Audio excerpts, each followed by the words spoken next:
Let's make chicken garlic paprika. I use 3 chicken breasts. I cut into cubes.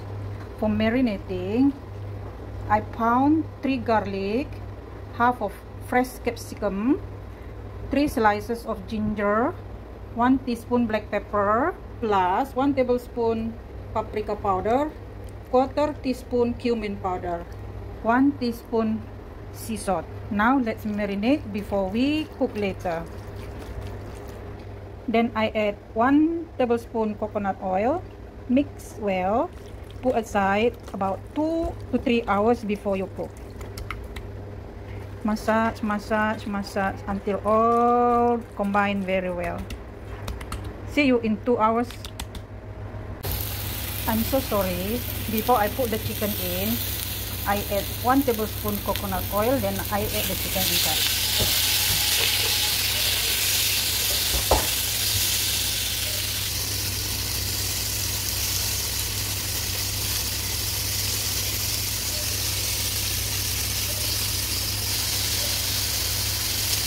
Continue the rest.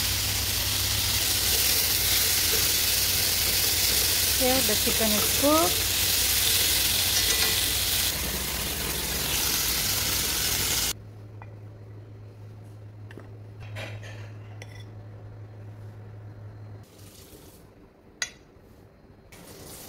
Thank you for watching. See you for the next video.